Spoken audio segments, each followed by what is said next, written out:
When I was working at Hastings Museum a few years ago, something very odd happened.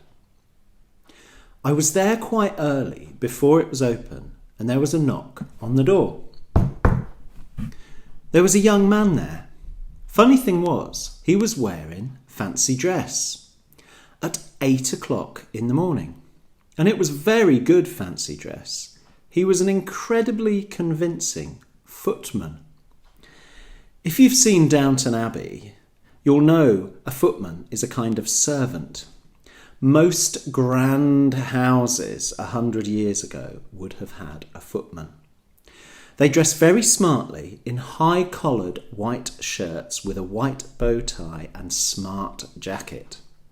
He'd done the costume very well, though his shirt was hanging out and he had grass stains on his knees. I thought perhaps there'd been a Downton Abbey fancy dress party nearby that had gone on all night. He looked confused, but kind of sparkly-eyed, if you know what I mean, like he'd just won a prize or perhaps had a glass of champagne. He also looked very tired. I invited him in and made him a cup of tea. He looked around and quietly said over and over again, "What's happened? What's happened?" I gave him his tea and asked him his name. "Thomas, I'm Mr. Thomas Brown." He kept saying, "It's all changed. Where's the house? Where's the house?" But eventually, after he'd drunk his tea and I'd got him another cup, he went on to tell me the whole story. I've tried to remember exactly what he said and written it down as best I can. So this is what he said. "Last night I was out walking by the walled garden when I felt really tired and sat down on the grass. Oh, it was a lovely spot. You can't see it from the house. I could have a quiet moment without anyone bothering me.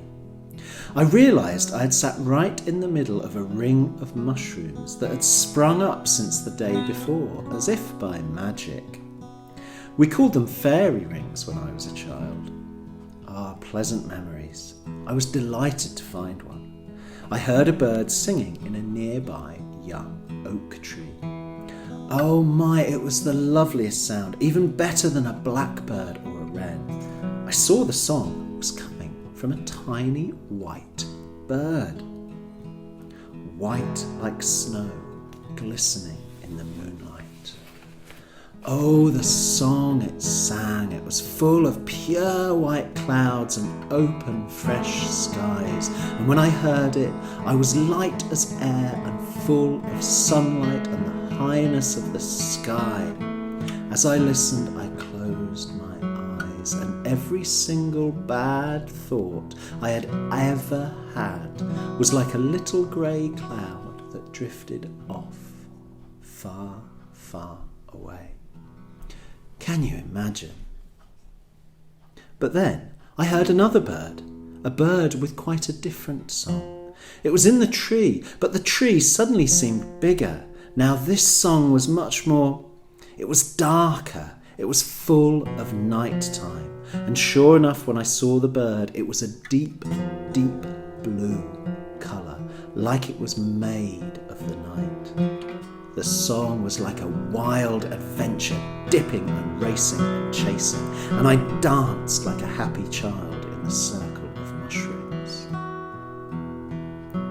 And then I flopped onto the grass, exhausted, and looked up. The tree definitely seemed bigger now. And there was another bird.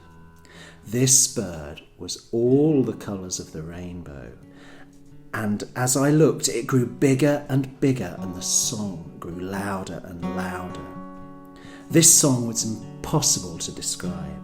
It was full of unearthly sounds, and the bird's colours were new, colours not of our world.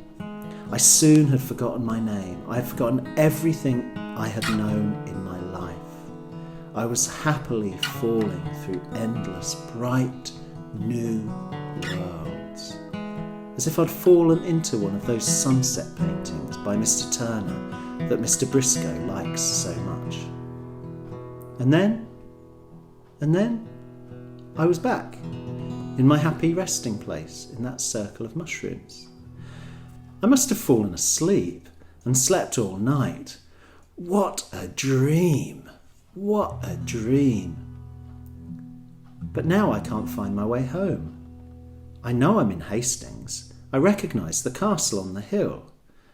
But oh, it is changed.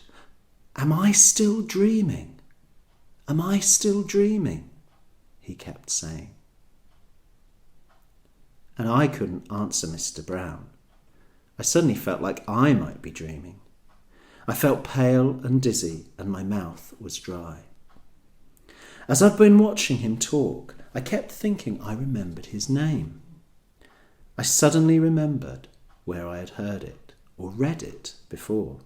I said to him, "I'll be back in a minute," and went off to the museum office. I looked through a pile of old newspapers. There it was, a copy of the Hastings Observer. An article on the front page said, "Mr. Thomas Brown has been missing since the 29th of April from his residence at Bohemia House. Mr. Brown is in the employ as a footman to the well-known magistrate Wastel Briscoe. Mr. Briscoe says Mr. Brown simply went out for a walk around the walled garden and never came back. If anyone has seen Mr. Brown, please contact the newspaper." The thing is, the date on the newspaper was 1876. I'd found Mr. Brown, but 144 years too late. I nervously walked back to the kitchen, not sure what on earth I would say. But Thomas Brown was gone, and I never saw him again. The funny thing is, since that happened, since I met Thomas Brown on that strange morning, I've read old stories of very similar things happening in other places. A farmer in Wales is said to have followed the songs of 3 birds and disappeared for 300 years before returning. And a monk in Ireland returned to his monastery only to find out he had been gone for 100 years. When these things happen, the people who disappear don't look as if they've aged a day when they return. Now there's lots of fairy rings near Hastings, rings of mushrooms you can see in the grass. But perhaps be careful if you step into one, particularly if you hear a bird singing nearby.